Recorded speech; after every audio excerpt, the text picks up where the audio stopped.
So good morning. Today's daf is Ketubot daf Zayin. We are on the top, I believe, of daf Zayin. Hold on just a second. I'm going to share my screen. Okay. And we have been discussing whether a bride and groom can engage in their initial marital relations on Friday night.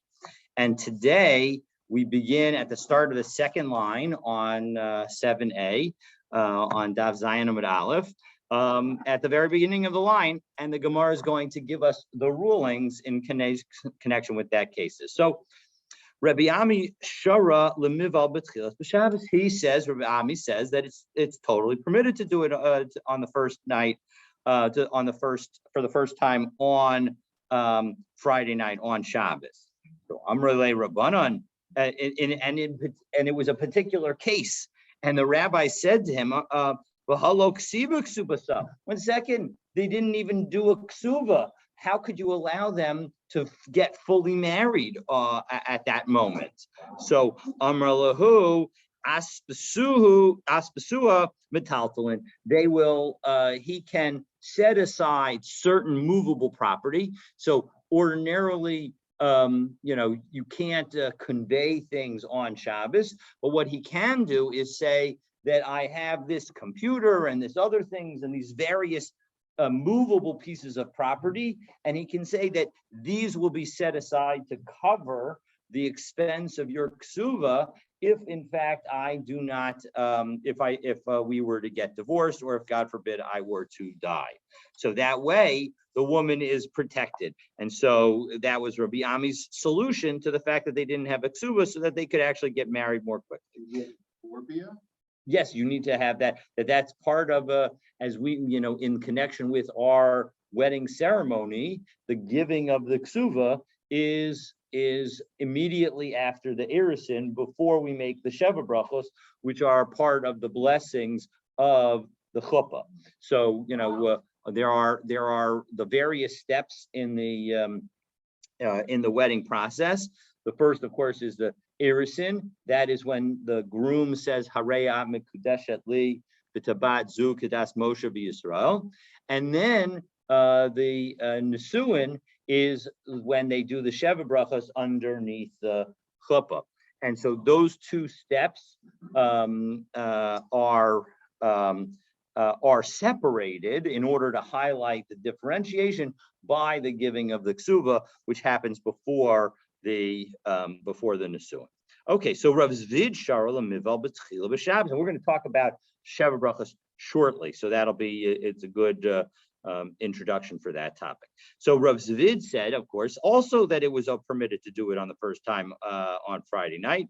Ika da Amri Rav Zvid Gufei Bal B'Tchila B'Shabbos. He actually himself married his wife on either on Friday, or at least their initial cohabitation, their initial marital relations was on Friday night. So Rav Yehuda on Shabbos. Rav Yehuda Shara L'Mival B'Tchila B'Yom Tov. Rav Yehuda said, and this is Rav Yehuda, so this is the Amora Rav Yehuda, said that it was permitted to have marital relations for the first time on Yom Tif. Now, Amar of Papi, now there's going to be an argument about this case. Amar of Papi made the Rava Lo Tema B'Yom Tov Deshari Ha B'Shabbos Asar Dehu Adin Afilu B'Shabbos Nami Shari. Don't say that it was only about Yom Tif that he was talking about, and that Shabbos would not be permitted, but rather, no, it was just, he would even have permitted Shabbos as well. Umasa Shahaya Kachaya. That what had happened was a case where it was on Yom Tov, and so as a result, that's why he said it was permitted on Yom Tov. And Rav Papa made the Rava Amar B'Yom Tov Shari B'Shabbos. Rav Papa, whose name is very similar to Rav Papi, but Rav Papa says no, it's not the same. He disagrees that in fact Rav Yehuda's statement was specifically about Yom Tov and not on Shabbos. That on Yom Tov you were able to engage in initial marital relations, but on Shabbos you would not be. So now Amrle Rav Papi la Rav Papa. Rav Papi says to Rav Papa, I don't understand. What's your reasoning for the difference? So my datcha, what's your thinking? Mitosha hutra chabura litzorech hutra nami shalo litzorech. are you thinking that the reason that we're going to allow the initial marital relations, which would cause a wound, is permitted because we allow the causing of a wound on Yom Tov when you're talking about preparing food? Specifically, you're allowed to slaughter an animal on Yom Tov in order to eat it on Yom Tov. And so as a result, and therefore we say the concept of mitoch. Mitoch means since, and that since we allow doing one thing on Yom Tov, we'll allow doing that same action in other circumstances, when it's not necessarily food related. So for example, when it comes to carrying on Yom Tov, we don't limit our carrying to food related purposes, but you can even carry your cheese and stuff like that. So as long as it's something that's needed for Yom Tov. Now, when we have an Erev, we're allowed to carry more broadly than that, and that's why we keep the Erev even on Yom Tov. But on Yom Tov, you're allowed to carry specifically for the needs of Yom Tov. So Elamiata mutter la'asos mugmar b'Yom Tov. But then in that case, just as we do cooking on Yom Tov, the mitosha hutra havar l'tzorech hutra nami shelo, that since we permit the burning of things, namely cooking, cooking over a fire, since we allow that on Yom Tov when it comes to eating, that we can kindle that fire underneath our stoves on Yom Tov, so shouldn't we be allowed to burn incense on Yom Tov as well? And yet we know that that's not in fact permitted. So Amar Le, Rav Papa says back, no, that there's a difference. Alecha, with respect to the issue that you raise, Amarkra, the pasuk says, Ach asher ye'achel lechol nefesh. The key there being lekol nefesh, davar hashabaya lekol nefesh. That in order for us to apply this principle of mitot, the thing that you want to do has to be something that everybody would want on Yom Tov. And because mugmar, incense, is not something that everyone enjoys, specifically we're talking about somebody putting perfume on their clothing, that is not something that everybody enjoys. Only those who are very particular about it enjoy it. And so as a result, that's why that is not permitted on Yom Tov. So Amar le Rav Acha brei de Rav Ashi. So when learning this story, Rav Acha, the son of Rabba, said to Rav Ashi, Elamayata, but if that's based on that, Nizdamin lo tzvi b'Yom Tov, are you saying that because venison is something that is so expensive that only the rich people eat it, that therefore you would not be allowed to shecht it because that's not shaveh l'kol nefesh, because not everybody wants it? So Amar Lei, no, ana davar hatzorach l'kol nefesh kamina, tzvi tzarach l'kol nefeshu. No, you're misunderstanding. When we say that we need something to be shaveh l'kol nefesh, it doesn't mean that it just is something that it doesn't mean that it is just something that everybody does eat or everybody does do. It's just something that everybody could or would want to do if they had the means to doing it. So therefore, even venison would be permitted to slaughter on. So maybe say that you can't slaughter cow on Yom Tov because vegetarians are not going to eat it.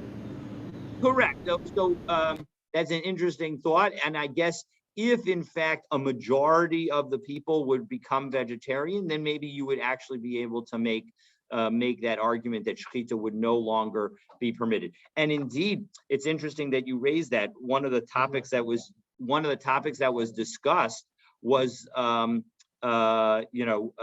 it was the question of smoking on Yom Tov. That it used to be viewed that smoking on Yom Tov was shaveh l'kol nefesh. Indeed, there's a responsa that notes that at that time what were viewed as the various health benefits associated with smoking, and therefore it was permitted on Yom Tov.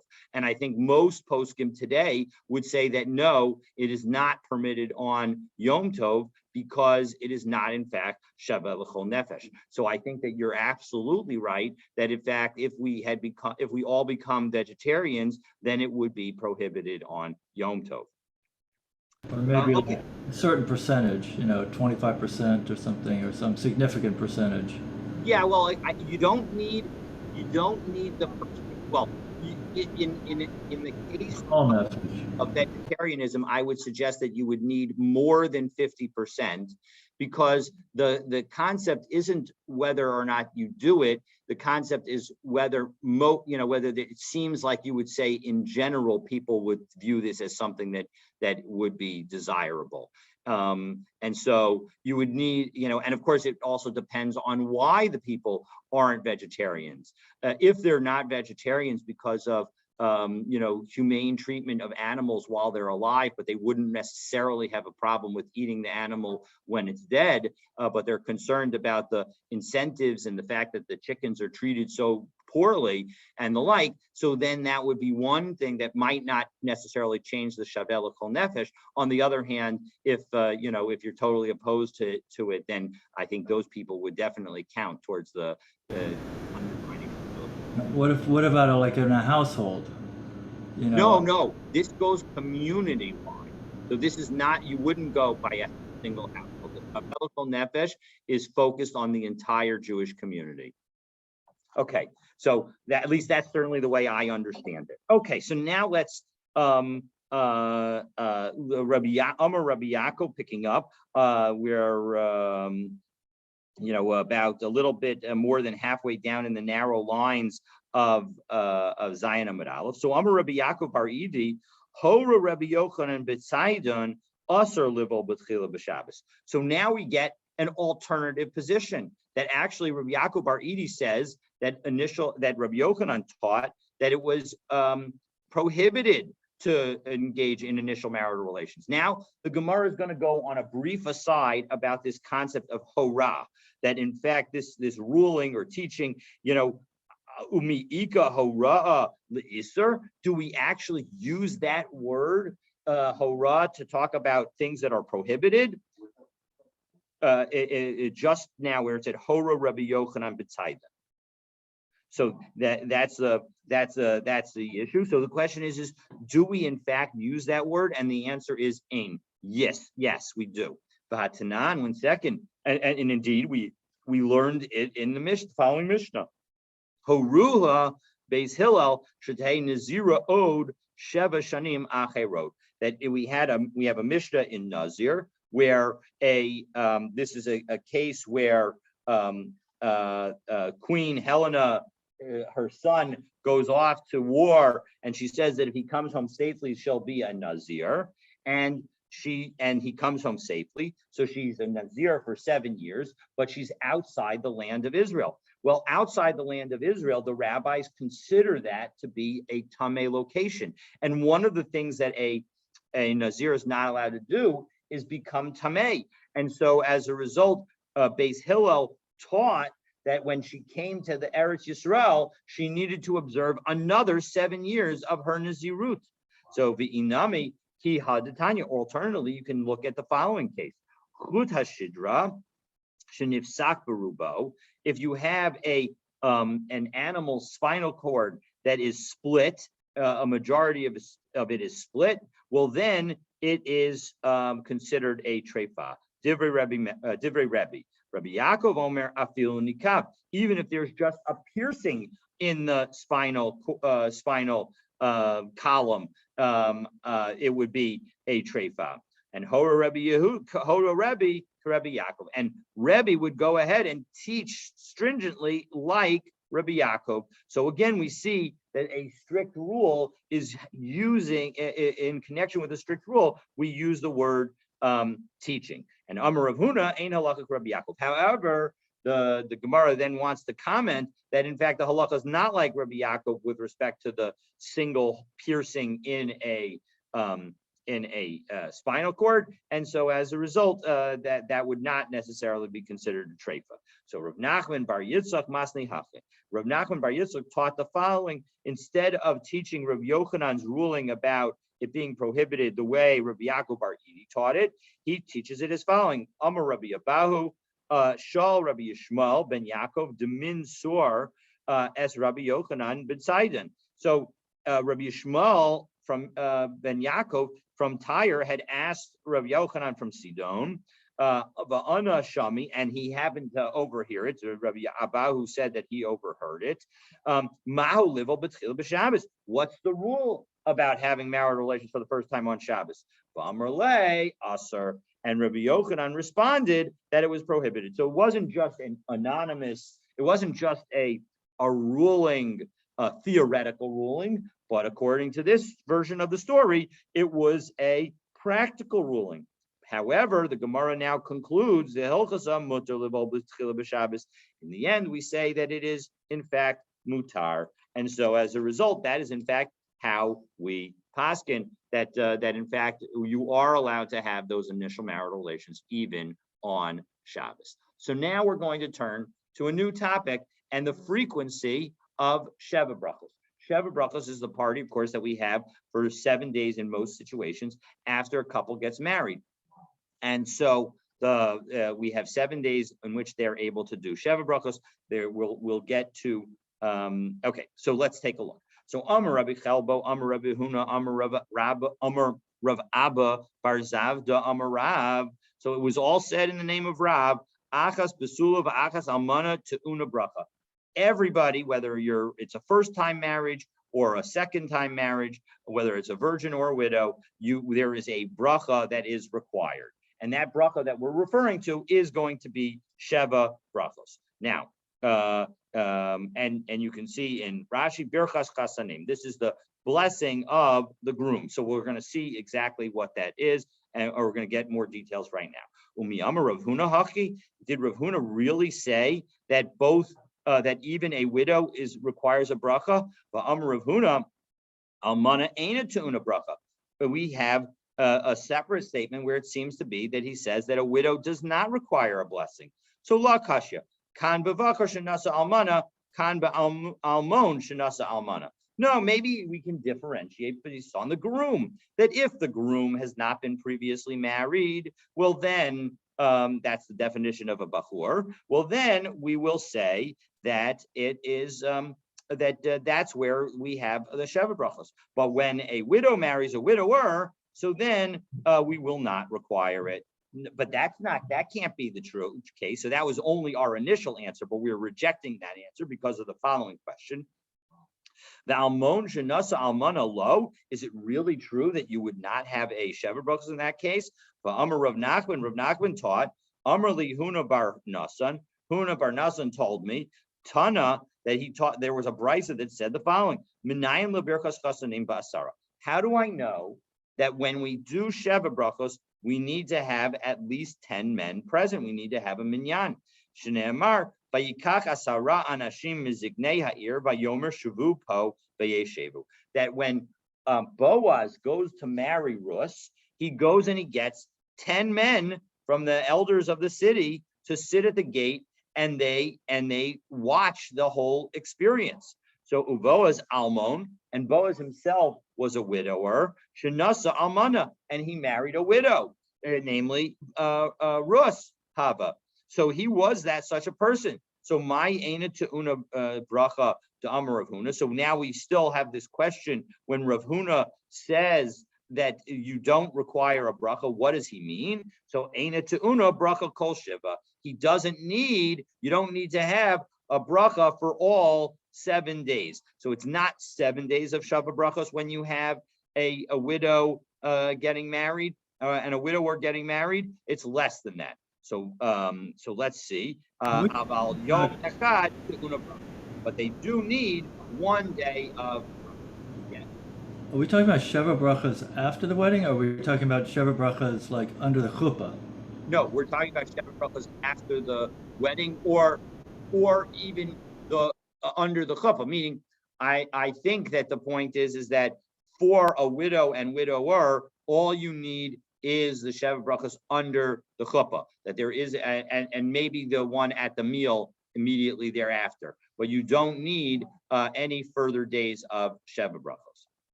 So now we're going to clarify. Elahad Tanya, 1 second. Shakdu chachamim al takanas benos Yisrael. The rabbis were worried about the welfare of the daughters of Israel.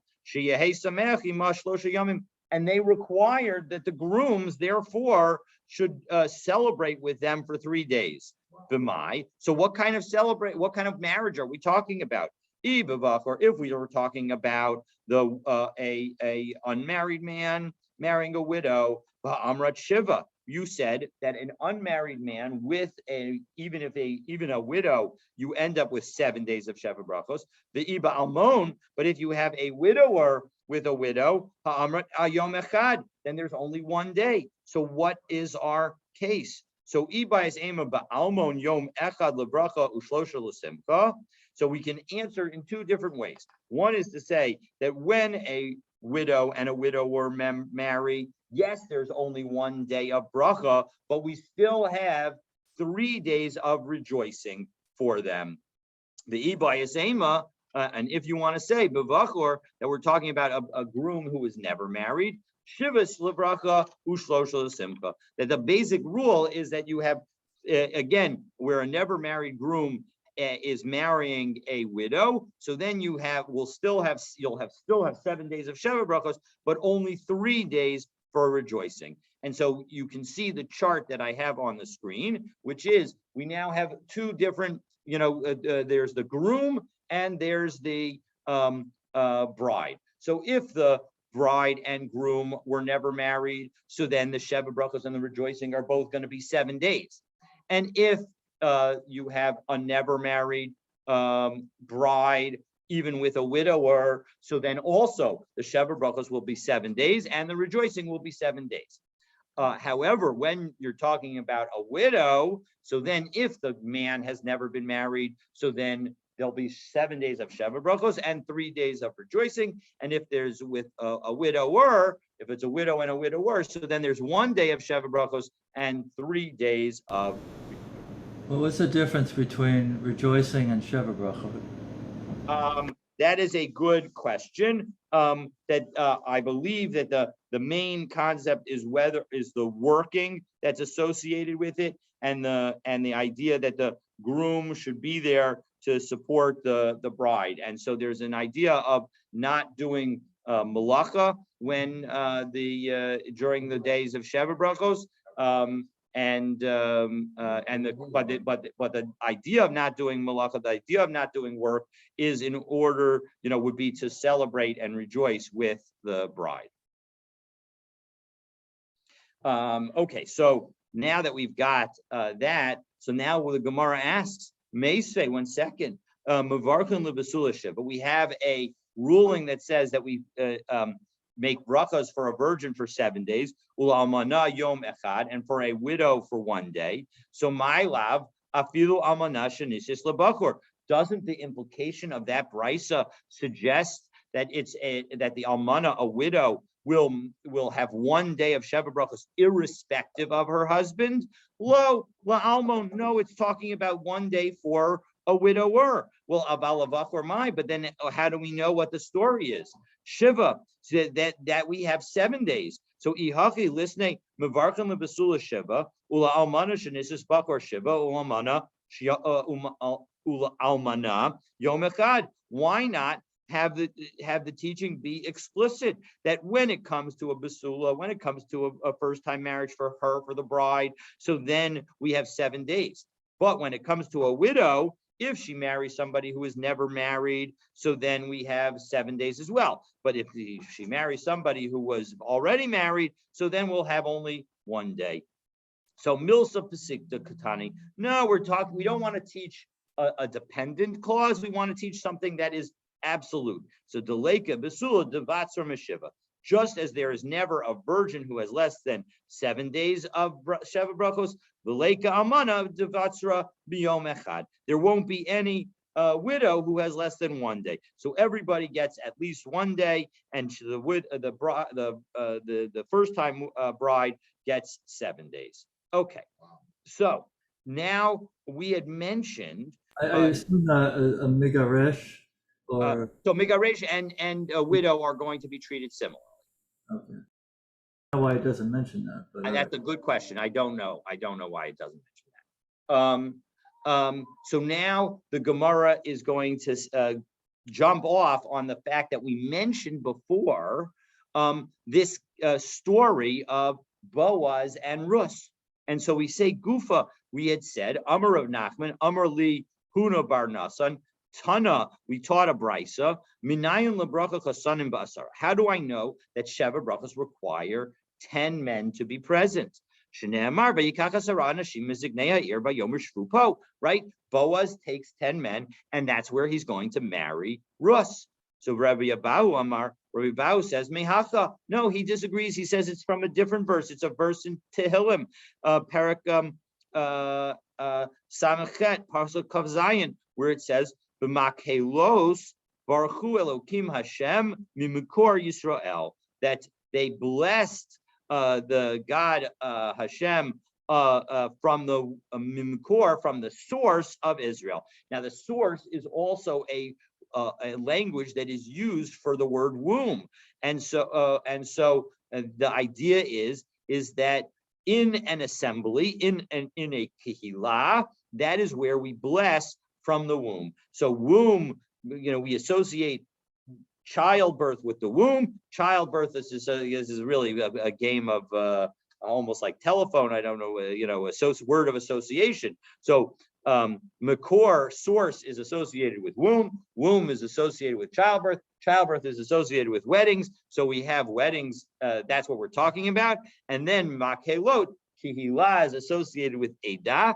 Edah, based on the Edah of the 10 spies, which was referred to as an Edah, is at least 10 men. And so as a result, we have 10 men, and we have wedding, and we have bracha of Hashem. So as a result, that is how Rabbi Abahu learned it. Obviously, what? Edah is also in stone tomorrow. Is Edah also in stone? I don't know. I'm not 100% sure. But Edah, the main Talmudic source for Edah being 10 men is the story of the spies. So for Rav Nachman, so in second, Bahai Krad the Rabbi Abahu, my Darish Vei, what does he do with the verse that Rabbi Abahu says? So mi ba'ilei, look at the Tanya, we have another brisa that teaches the following. Haya Rabbi Meir Omer, Minayin Shafilu Ubaron Shebimei Iman Amru Shira Al Hayam. How do we know that even the fetuses, in the unborn children who were in their mother's stomachs, that the mother's womb, how do we know that they sang Shira when they crossed the sea? Shenamar b'makelot baruchu Elokim Hashem imkor Yisrael. That in the assembly of all the Jewish people, so there were blessings even from the womb of the mothers, and so that is the source for his teaching. The idach. So 1 second, Rabbi Abahu appears to reject this. So why? Imkain lema krapa mibeten. Often when we refer to the womb in connection, in Tanakh, we refer to it as beten, as the stomach area. So my mikor, why do we specifically use the makor? Al iske makor. Rather, it is for specifically matters of the womb, meaning the matters of becoming pregnant. And so as a result, that's the idea of marriage. And so Rabbi Abahu says that Makor deals more with marriage than childbirth, whereas Rav Nachman, he understands it as being more about childbirth than about marriage. Okay, but Rabbi Abahu, Bahai Krad the Rav Nachman, my Darish Bey, what does he do with the verse from Rus? What does he learn from that? Hahumi Ba'ilei Midrash. He comes to teach us. It comes to teach us the following: Amoni v'lo Amonit. Right? Boaz was trying to tell everybody that the prohibition of marrying somebody from Ammon, it refers to the male Ammonim as opposed to the female people from Ammon. And Moavi below Moavit, that the prohibition is about a male person from Moab, not a female person from Moab. Because if you were to think that he were coming to tell us about the Sheva Brachos, lo sagyav the lav zakanim, Well, in that situation, not only would you need 10 men, but you should need 10 Zakanim. After all, that's who Boaz got, the Idach. So one second, how does Rav Nachman understand this? So he says, if you were to say that it was the reason that you were saying that he was trying to teach a law, lo sagid de lavasara. It wouldn't matter if there were less than 10 people. So the Gemara says, no, it does matter. In fact, yes, it does matter. The farsumi milsa, because when you're teaching something new, you want to publicize it. Because it's just like what Rav Chana said just what like Shmuel told Rav Chana of Baghdad. Puk va'aitile be'asara. Go and get me 10 people, so I can teach in their presence. Hamazaka leubar kana, that somebody who enables a fetus to acquire something, that fetus has the ability to acquire it. We actually saw this, I believe, at some point during the course of Yevamot, that we saw this teaching during Yevamot, and so we see it again here. There we were actually teaching it about whether or not, the question was whether or not a fetus can take possession of something, can acquire certain rights in his inheritance. But the halacha is lo kana. You cannot, in fact, transfer something to a fetus because the fetus is not yet born, and we do not give personhood to a fetus. So Tana Rabbanan. One question: if there's not a minyan or 10 at the Sheva Brachot, is that ma'akev? I mean, so they're not married? So it is. That is a good question. My understanding at the wedding. I mean, at the understanding is that based on this is a psak that I heard from Rabbi Linzer. So actually, here you have the Rabbi Linzer. I didn't expect that we were going to have a Rabbi Linzer, but bring Rabbi Linzer into this. So my understanding is that Rabbi Linzer has a paskin, especially in the connection with COVID, that if you don't have a minyan, it's still a kosher wedding. But our practice is to try and have a minyan. So and indeed our practice is to, and I believe that you would need. The question is whether you would do Sheva Brachos. I don't remember whether the answer is that you still do the Sheva Brachos even without the minyan, or whether you would not. But definitely there you can get married even without a minyan. It doesn't sound like that from the Gemara.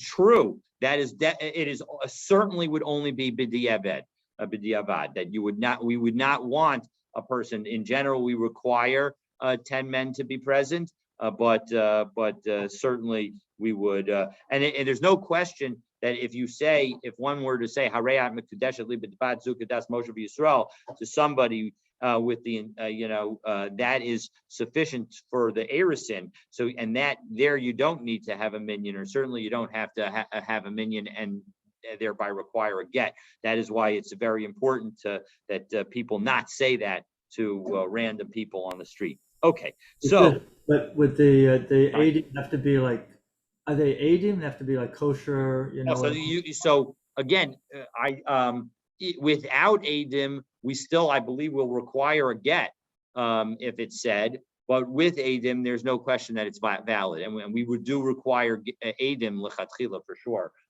with respect to that moment of the conveying of the ring. Okay, but the 10 they're not considered Adim at what we're talking about here with the Sheva Brachot. That they're just like minyan. I mean, they don't have correct. They're part of the overall minyan. This goes to the question of what is the minyan doing there, and the minyan is understood to be present. I think the best understanding is not that this is a davar sheb'kedusha, which is like kedusha and kadesh and the like, but rather this is like a representation of the Jewish community, just like we say that you're supposed to say Berachas HaGomel in a minyan, so too it's about recognizing HaKadosh Baruch Hu's blessings in a minyan as well. Yes, James. Well, the main reason not to count women is that we don't count women in a minyan, and the fact that they bring as the example the counting of the 10 men by Boaz, but you ask a good question that I don't have a good answer for. Okay, so yeah, it is interesting. So Tana Rabbanan. So we learned in a brisa, continuing our discussion of Sheva Brachos, and now we're going to introduce the concept of Birchos Erisin. And these are brachos that you will recognize from a wedding ceremony. Mevarchin Birchos Chasanim Beves Chasanim, that we recite brachos in the house of the groom, meaning in the wedding hall. When the nisuin happens, we're going to say Sheva Brachos.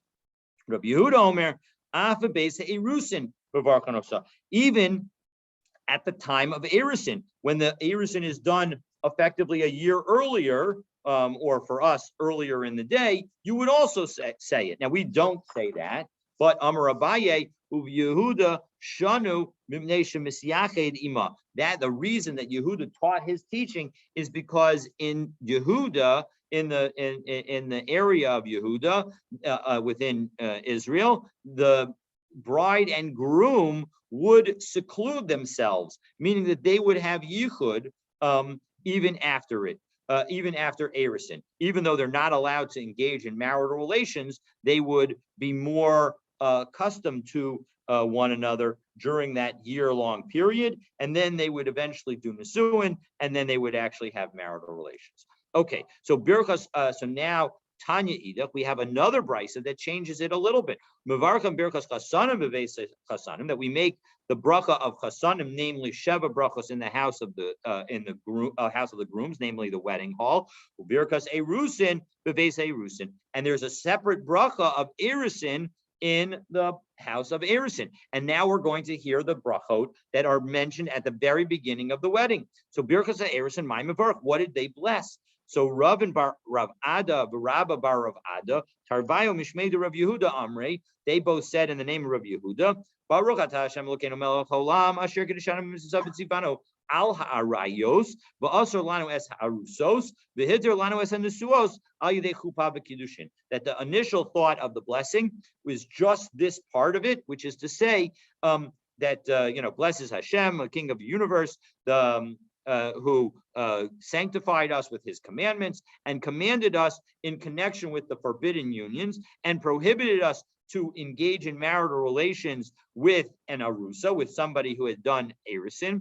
The hitzir lanu es hanesuas, but permits us to engage in marital relations with those who are married to us, are nisuin, who have done nisuin, through al yidei chuppah b'kiddushin, through the concept of doing chuppah and kiddushin, meaning you need both chuppah and kiddushin in order to do it. And the interesting thing is that the chuppah here is mentioned before kiddushin. I wonder, we've seen at the end of Yevamot that there is an argument that actually you can do chuppah before kiddushin, and you just need to have both of them. But in any event, this is an interesting formulation, and in fact is the formulation that we use. Rav Acha Brei de Rava Misayim Be Shmishmei de Rav Yehuda. So Rav Acha Brei de Rava says that Rav Yehuda would add the following conclusion to it. And again, the first part was also in the name of Rav Yehuda. Baruch atah Hashem v'kadesh Yisrael ayidei chuppah v'kiddushin. And that, in fact, is how we end it. We do have a conclusory bracha. So we have an opening blessing. We begin Baruch atah Hashem, and then we say Baruch atah Hashem again.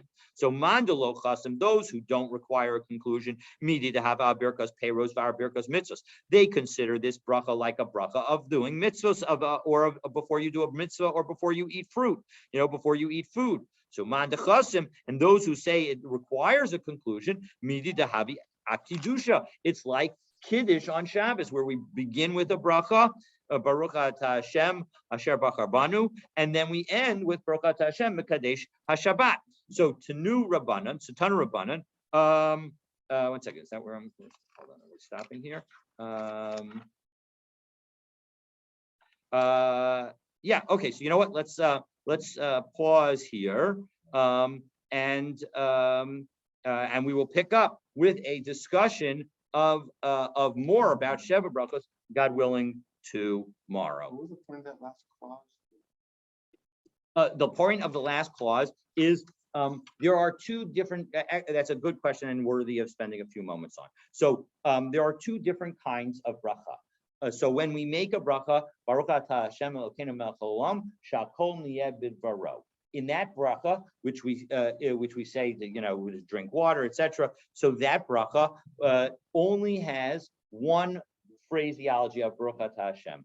That is a bracha over food. And similarly, when we make a bracha, Baruch atah Hashem Elokeinu melech haolam asher k'dishanu mitzav sivanu al natilat lulav, to take and shake the lulav. So too, those are two different forms of blessing. There is a third form of blessing. So that the first one is a bracha of hana. If I'm going to get benefit from something, I'm going to make a bracha. And the second is a bracha on a mitzvah. I'm going to do a mitzvah. The third type of bracha is a bracha of hoda'ah, of praise, of Kadosh Baruch Hu, and the like. And in that kind of bracha, so then we don't just have a baruch at the beginning, but we have a bracha at the end. So for example, when we begin Birchos Kriya Shema, and we say Baruch atah Hashem Elokeinu melech haolam asher, I'm not going to get it right. Or when we say Asher Yatzer, right? When we say Asher Yatzer, so we begin with a bracha and then we conclude with a bracha. That's a bracha of Asher Yatzer. After we use the bathroom, is a great bracha of Hoda'ah La Kadosh Baruch Hu, of saying thank you to Hashem and praising Hashem. And so as a result, that's the situation where we would, and so the question is what's the nature of the blessing that is made at the beginning of the Irusin? Is that blessing about that the groom is about to do a mitzvah, or is the blessing about praising HaKadosh Baruch Hu? And we end up taking some stringencies associated with both. So but the bottom line is we make the bracha in the long version. At the long version, that includes the conclusion. Okay, so we'll pick up from the bottom line tomorrow, and same bat time, same bat channel. Oh, actually, no, not quite same bat time, same bat channel. So tomorrow, 5 minutes later, I will be. Hopefully, I'll get here by 7:45. But because I'm going to a Shiva Minyan, we should be here by 7:50. Looking forward to continuing our learning. Yeah, it's subject to the weather. Absolutely. Well, I look forward to seeing you tomorrow. Have a fabulous day. 7:45. Friday will be 7:50 as well. 7:50 as well. And then next week we'll be back Wednesday, Thursday, and Friday, and even Monday and Tuesday. Actually, I think I'm going to be teaching it Monday and Tuesday as well. Will be 7:45 all week, God willing. Okay, let's see. All right. Ready, Lon?